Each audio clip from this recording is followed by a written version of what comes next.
リノとスンミン、離婚危機の関係性ってどうなってるの？ツンデレリノはちょっと気まずい。でもスンミンはリノ一筋、お揃いのスマホケース持ってるし。ところで離婚危機って何なの？仲がいいのになぜかちぐはぐのアンバランスな関係性が面白可愛くて人気のケミである離婚危機。今回はリノとスンミンの関係を深掘りしていきたいと思います。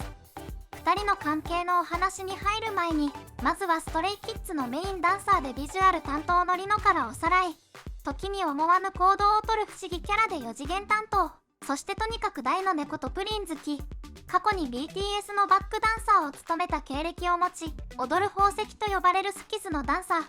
正統派のイケメンとして日本でも人気が高いリノ。イルステからは本名の名字、イと芸名のリノを合わせて、イリノの愛称でも愛されています。イリノと呼ばれていることからリノが日本人かと思われるご新規ステイもたまにいらっしゃるそうですが、リノは韓国人です。セルフプロデュースグループであるストレイキッズはリーダーのバンちゃんを中心にメンバーを選抜していますが、バンちゃんがリノをメンバーに選んだ理由について、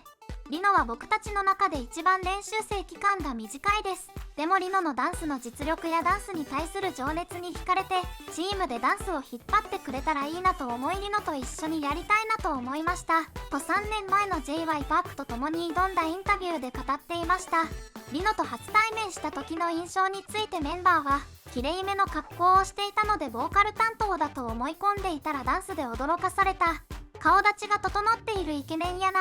明るく優しい雰囲気があった。など予想外で断然好印象のリノ様でした。ビジュアル、ダンスの実力、不思議キャラ以外にも努力家な一面も魅力的。リノは日本語担当と言われるほど日本語が上手なことでも知られています。日本語を勉強している理由は、チームの役に立ちたいから。ストレイキッズには、英語はバンちゃんとフィリックスに加え、スンミン、ハン、ヒョンジンと話せるメンバーが多く、別の言語を学ぶことでチームの役に立ちたいと考えたリノは、日本語を猛勉強。大阪にプライベートで旅行に来た際には、流暢な日本語でたこ焼きを注文するシーンも話題になりました。しかしカタカナの勉強は断念したらしく、理由は、一つ、その見分けがつかないから。わかるよ。言われてみれば確かにこれは相当難しい。日本のアニメオタクでもあるリノ。K-POP アイドルの間でも大流行した推しのこの主題歌、アイドルをノリノリで歌ったり、ハンと一緒にスパイファミリーのアーニャ風の自己紹介をしたり、至る所でアニオタっぷりを見せてくれます。音楽番組のうまチューンを卒業の日にわちゃにとキリが駆けつけ、泣かなきゃ、と振られ、ポケットからハンカチと思いきや目薬が出てきたという笑えるエピソードも。ちなみにうまチューン卒業の日にファンに信じられないサプライズプレゼント。こういう優しさがまた沼らせてくるのよ。詳しくはこちらでご紹介しております。続いてスンミンについてざっとおさらい。大人びた外見ですがスンミンはまだ23歳。子犬顔のリードボーカルで歌唱力は事務所のオーディションで2位という実績で、歌への情熱はとにかく熱い。純粋少年と呼ばれるほど性格はピュアで繊細。バンちゃんはメンバーを選ぶ際、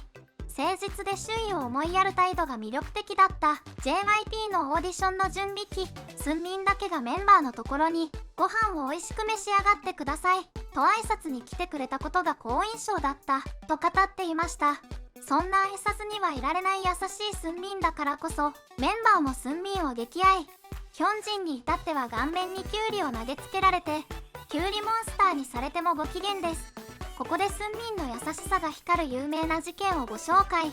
スンミンとハンの伝説の財布事件をご存知ですか？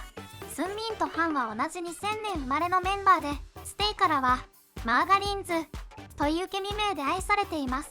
練習生の頃に宿舎でハンがあまりに片付けをしないのでスンミンが少しは部屋を片付けてと注意したところ、寝起きのハンが怒って財布をスンミンに投げつけたという事件。その後ハンが泣きながらスンミンに謝って一件落着。当時を振り返るトークでハンがあの時はごめんねと言うと、スンミンはデビューの頃は寝ても疲れが全然取れなくて、みんなすごく疲れていたからイライラしてたんだよねと優しい言葉を返しました。スンミンの優しさが染みます。ちなみにデビュー当時についてハンは、あの頃は反抗期だったと語っており、フィリックスに対してはまだ心を開いていなかったそうですが、一度心を開いてからはピリちゃんの可愛さに気づいてちょっかいばかり出しているそうです。とにかく優しいスンミンは2022年の LA コンサートでファンからとびきりの笑顔というリクエストが来た時に、実はその時スンミンは歯の矯正中だったのですが、少しはにかみながらも素直に大きな笑顔をプレゼント。ステイからは歓喜の嵐、メンバーから可愛いと称賛されて照れ照れスンミンが可愛くて可愛くて。さてそんなリノとスンミンのケミ名が離婚危機であることは有名で、一時期ツイッターのトレンドに上がるなど。しかしなぜこの呼び名なのでしょうか。ケミ名にしても珍しい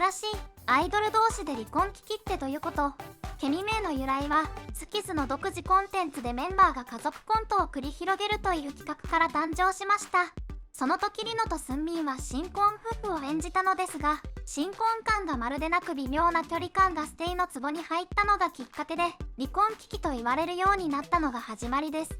スンミンとリノが近づくきっかけとなったのは2020年11月より約1年半でイロクのキスザラジオを週1で担当した時のこと。当時ラジオの空き時間一緒にランチやカフェに行ったり散歩したりして自然に距離を詰め、いつの間にか仲良しになったようです。また YouTube の人気コンテンツスキズコード22話でメンバーたちとチェジュ島に出かけゲームに負けたリノとスンミンは2人で夕飯の買い出しに。母親のようにメンバーそれぞれの好みを把握しているスンミン。なぜそれを購入するのかをリノに説明する真面目なスンミンにほっこりします。リノはツンデレアイドルとして有名ではっきり物言う性格ですが、嫌と言いながらも結局は何でもしてあげるツンデレな面も持ち合わせたずるいイケメンです。そんなツンデレが最大限発揮されるお相手がスンミンなんだそう。リノ曰くスンミンと似ている部分があるものの一緒にいると気まずい時間もあると言っており、スンミンと意見が合わないことも多いんだとか。そうなの。しかしスンミンサイドはというと、あるファンがスンミンに一番好きなメンバーはと尋ねると、スンミンはリノヒョンと即答。さらに昔は誰が一番だったと聞くと、スンミンは昔もリノヒョン、昔も今もなんて相思相愛じゃないですか。さらにスンミンにリノのどこが好きなのかと聞くと、ただ好きなんだという返事。無条件の愛。ラブラブカップルの神回答ですね。リノが言うスンミンと意見が合わないって本当かな。またリノの積んだ発動しただけなのか。これは調査が必要ですね。そんな危なっかしいような熱々のような絶妙な距離感の離婚危機ですが、なんとお揃いのスニーカーやスマホケースを愛用しているとか。やっぱり仲がいいんかい。おそろのスニーカーはスンミンが先に買って、続いてリノが同じものを買ったらしく、パリでのスケジュールに向かう際に一緒に持って行ったそうです。スンミンからカップルシューズ持ったって聞かれて、ニコニコしながら当然でしょって言ったリノくん可愛すぎますね。離婚危機って何ですか。おそろのスマホケースはリノが YouTube の生配信で紹介したスマホケースが過去にスンミンがインスタにアップした写真で、スンミンが使っていたものと同じであることをステイが発見。そんな離婚危機を見てステイの反応は喧嘩じゃなくじゃれ合いですよね。結局スンミンが大好きなツンツンリノが可愛い。離婚危機はお互いいじっぱりなんかな。離婚危機だけど仲良しファッションのギャップが微笑ましい。お揃いケースなんてツンデレリノさんにとってはデレが発動するニヤニヤポイントですが、実はスンミンさん、ヒョンジンとフィリックスなど他のメンバーともおそろケースを持っているとか。スンちゃん、罪深いよ。やっぱり離婚危機の絆は一筋縄ではいかなそうです。今後も2人の行方を温かく見守っていきましょう。コメントや高評価、チャンネル登録もよろしくお願いします。